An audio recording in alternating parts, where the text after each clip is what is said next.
Welcome to Earrings Off. I'm Lou. And I'm Teresa. Let's get started.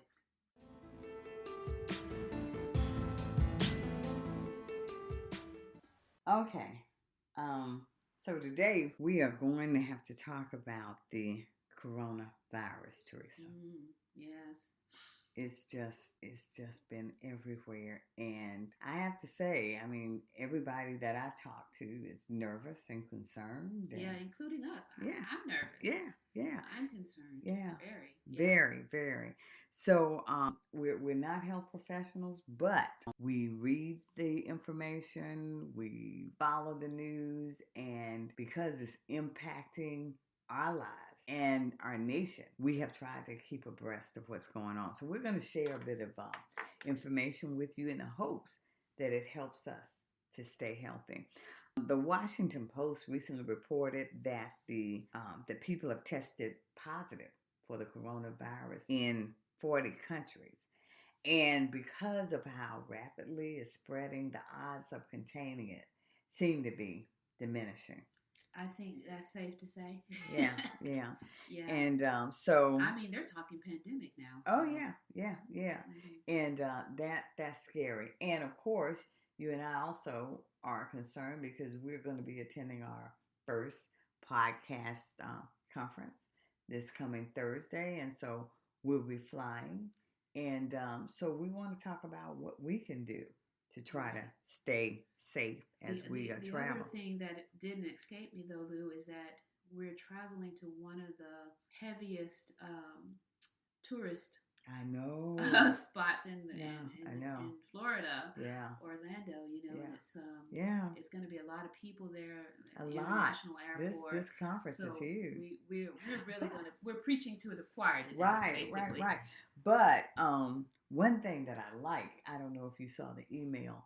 We got an email this week that from the conference organizer. Okay. And the email told people, listen, if you've registered for this conference, we are going to provide a link where you'll be able to attend sessions and get the information. But please, they implore people, if you are sick, do not come. Oh, good. To this conference. See that. And I hope people take heed to that. It was a nicely worded message to say, please do not come if you are sick. We will have various ways of getting this information to you, and you have our commitment that you will get the information you need that's of value. But please, this is very serious. Do not come to this conference. So and out of all of the emails, we are being sent emails constantly. I sent the organizer a response to say, this is the communication I appreciate most of all. Oh, nice. And it's true. Mm-hmm. Because it's some people would just try to make every dollar they can make. Mm-hmm. But for you to understand, this is bigger than that. We're talking about people's health and lives. So that was very timely and much appreciated. Right. So and Teresa, everything that I've read said that this started in China in 2019.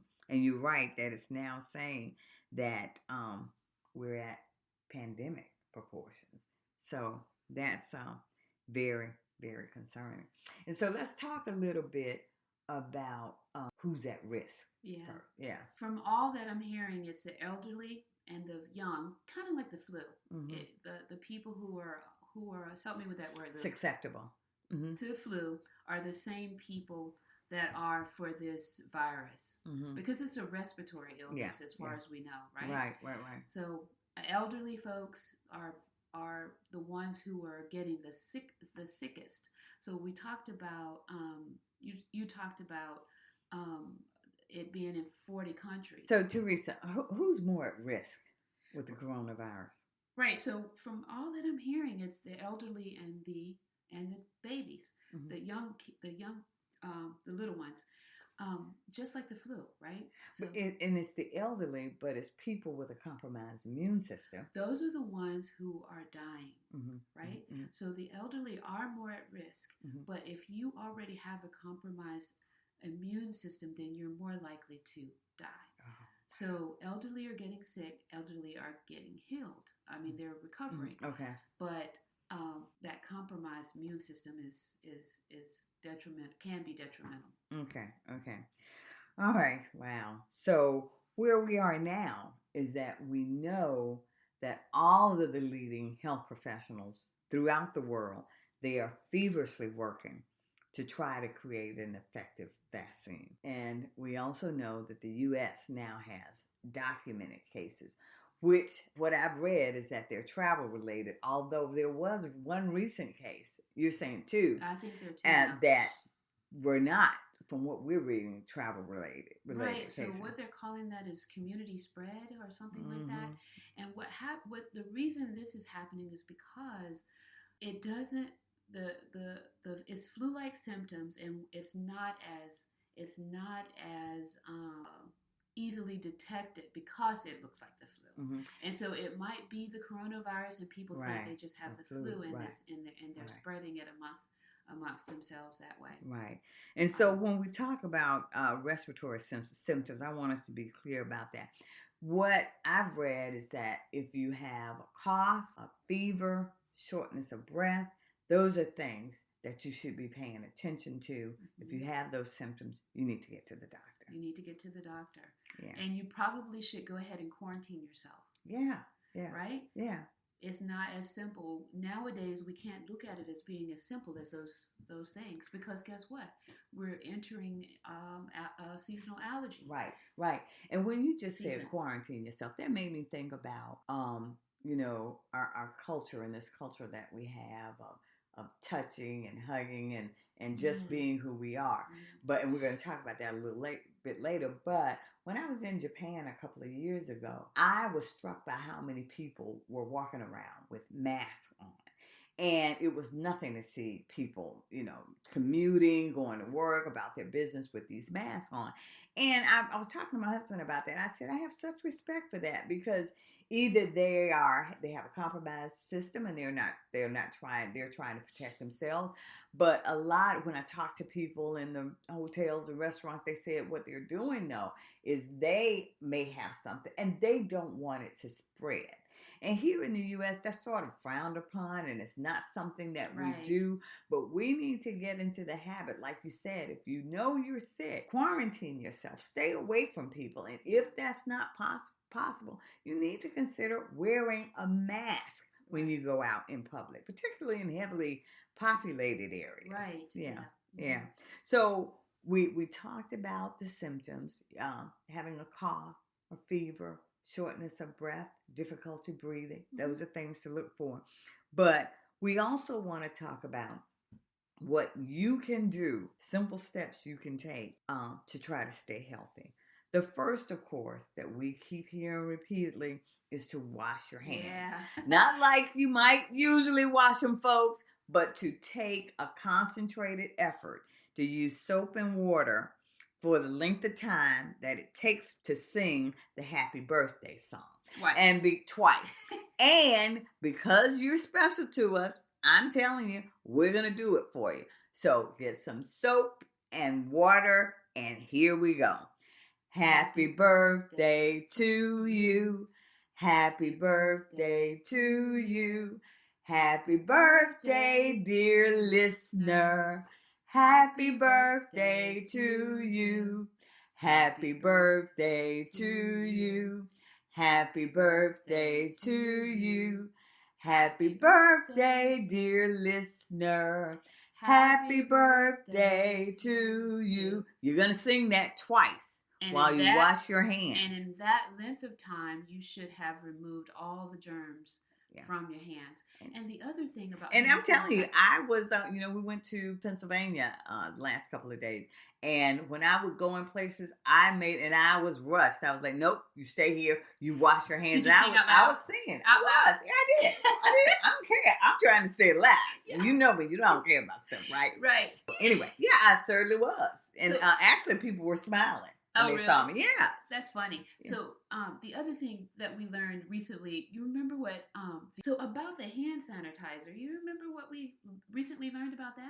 Well, I mean, we want to make sure people get that you either wash your hands with soap and water or use an alcohol-based sanitizer. Right, but you have to make sure that you don't just rub it in the palms of your hand. Right. Now You that gotta, I didn't you know. gotta be careful to take your fingertips, the tips of your See, I fingers, didn't and know make that. Did sure. you know I that? did not Yeah, know until that, we but it read makes about it. sense Yeah. So because yeah, when I rub it in the right. palm of my hands, I don't always get it on my fingertips. So let's So make sure we cover that. saturate your hands And all make over. sure you are paying particular attention to your fingertips. And getting under your nails. Right. You know. Now, cover your mouth when you cough Yeah, or you sneeze. absolutely. Right. Yeah. And Because also, that's how the right. virus is spreading. Right. So don't touch your mouth, your nose, or your eyes. Keep your hands away from your face. Yeah. You know, unless if they aren't clean, keep them away. And even if they are, try to get in the habit of not touching your face. Yeah. And your complexion will appreciate it. Yeah. As well. Okay. That's keeping the oils from your hands cause blemishes in your face. Okay, that's health. I say we're staying focused. All right, avoid being in close proximity to anyone who is sick. Let's talk about that a little bit. If you know Auntie is sick, you love her, call her. Don't go over there. Stay out of her house. And you can tell her, love you, Auntie, but I don't want whatever that is you have. Don't want it. Okay? I saw on CNN in China, there's this little robot car that was delivering goods to people because they're trying to cut down on interactions between humans. Yeah. Have we come to that though? Right. Like right. I know. Yeah. I know. We got to do whatever. Yeah. So you can drop Auntie a care package on the front porch. Yeah. Yeah. Doesn't mean you don't love Auntie. It love just her, means but you know, not to spread the germs. Exactly. Now this is a big one. We need to stop the practice of hugging and turning to your neighbor in church. Okay, that's not something I read. That's me. But anyway. We do. We need to stop that. Okay, because only during you're saying that only during this time, right? Right. Because it's already flu season. Yeah. And we need to be aware of that. But particularly with this virus, we need to stop this practice of we have greeters at the door and you're sort of seen as weird if you don't hug people. And particularly during the fellowship when you meet and greet people and you're hugging then when the minister says grab your neighbor's hand, turn to your neighbor, we need to be mindful that these are not ordinary times, and so we're not going to be able to continue ordinary behavior. Doesn't mean that we're not still the same loving people, but we have to be mindful that we don't want to spread this virus. And I say that and I try to be aware of it. I think I'm more aware of it when I get in large groups. But the other day, I went with my granddaughter on a well baby visit. And because I'd never met her pediatrician, I immediately stuck out my hand. And after the appointment, I reflected on this. I didn't catch it at the time. He stuck out his hand, but he had an odd look like we're not supposed to be doing this. But he didn't want to be rude to me. So he shook my hand. And after I thought, well, I should not have done that. But that was out of habit, and because he didn't want to be rude to me, he did it. And so we have to be mindful of that, but also in our day-to-day goings and comings, have the courage to say and not be fearful that we're going to be thought of as rude. If someone extends their hand, to just say, you know what, I can't do that right now, and because of the virus, that we got to be aware of that. So I had an incident at work where I was meeting with a vendor that appeared to me to be ill. He was a bit red in the face, and he stuck out his hand to shake mine, and I fist bumped him. It was our first meeting, right? And I said, I'm not doing that today. Well, that's and he was good with it. Yeah, and most people are. So, and so we just need to be aware of that. But we want to wrap up with what we are doing, specifically, not right now, but specifically for our trip. And what I always say when people talk about flu season or other things that are contagious illnesses, my very first line of defense is always, I just try to stay healthy every day. I make a concerted effort to try and stay healthy because There are one thing that has always impacted me. There are so many stories in the news about people who survive like catastrophes or Right. something. Some don't, some die, but some survive. Mm-hmm. And one case that stood out to me, there was this runner who got lost in the woods, terrible terrain in Australia years ago. And she was lost for 5 days. And during this time, I was following it. The people were saying like it is just no hope that she's going to survive. Her family was adamant in looking for her, and they kept saying, referencing how fit she was, about her diet and how she lived her life, and they kept saying, if anybody can survive it, she will be the one, and she did. Wow. And so that always when I see those stories, I think, yeah, I may not be a runner, I may not be at her level, but what can I do so that if catastrophe strikes, yeah, what can I do that might make my body respond in such a way that I might survive it? Yeah, increasing Yeah. your chances. And so that my first line of defense has always been to take care of myself. If physically, in terms of exercise and trying to keep everything in working order. Right. Yeah. So that's my first line of defense. And also right now, I'm trying to make sure I make a conscious effort to eat better. I know that's your thing every day, so you always got that. Don't say it is. It's true, but crazy. But no, you're healthy. You care about your life, and that's a good thing. But I'm also, I can be slack with my supplements sometimes. But I am making sure I am on it, taking my supplements, particularly the vitamin C and the emergency, and all, I'm staying on top of that to make sure that I am trying to stay healthy. Right. So I'm getting my rest. Yeah, that's big. I'm trying to make sure I get in bed, so my body has the time to rest. Even if you don't do anything else, if you get the proper rest, you give your body a fighting chance to fight against many things. Right. And we're going to this conference in Florida, but I'm not really planning any other trips where I have to be on a plane with other people. We plan to go to Thailand this year as a family. We have canceled that trip. We are not going. And so that's just what we're doing right now. We're trying to stay healthy. Yeah. So good. Yeah, that's what we have to do. In terms of me, I'm not really, every day I try to, and especially in the last couple of days, I'm putting a concerted effort to make sure that my diet is a bit better. For Lent, I have decided to give up certain things. Right. And just concentrating on eating well, eating whole foods. Right. I've increased my vitamin C.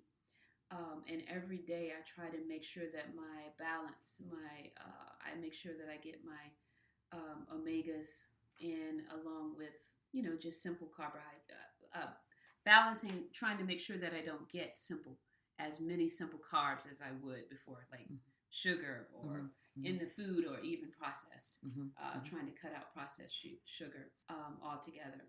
But, that's what I'm doing. Not really, I haven't really bolstered up things just because of this virus. I'm just trying to maintain and try to keep myself healthy. Right. And I guess what I've done too is I'm trying to make sure that even when I'm out and about, and I know the virus can only live so long on surfaces, I'm just touching things less. For me, I'm trying to avoid touching surfaces I don't have to touch, that I just routinely touch out of habit. Right. And that whole thing about less hugs and just, you can blow kisses from a distance. Right. Yeah. Because I'm a little concerned. I mean, when I see these images on the news where they're spraying down a train, right, for instance. Yeah. So you say that the virus, and we've been told that they don't last very long on surfaces. Right. But why would they need to do that if they didn't? Right. That scares me. So do we really know? Right. But I'm with you. Touch less. Yeah. Everything. Physical things and people. Just cut down on as much contact. That's how we're going to be able to contain this thing. We can't depend on the government to do it for us. We got to do our part, and making sure that this thing doesn't transmit as fast. Right.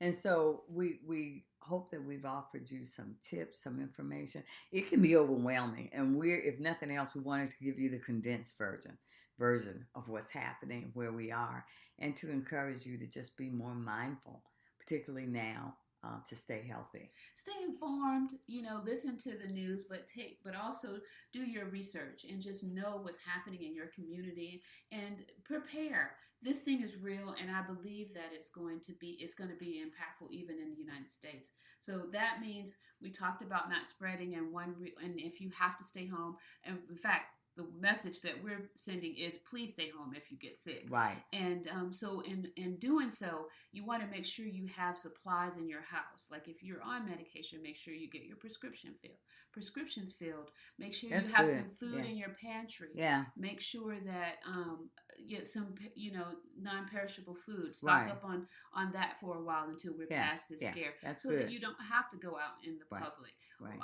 But they do have these services now, which are good, where they can deliver food to Right. you. Maybe set up one of those apps on your Yeah. phone that if you are sick in your home and you don't have a family member that can drop things off to you. But just be prepared, be mindful, be intentional, and keeping yourselves well. And that's all I have, really. Okay. Well, we hope that we've shared some information that's of value to you today. Please stay healthy, be well, because When we know better, we do better. take good care.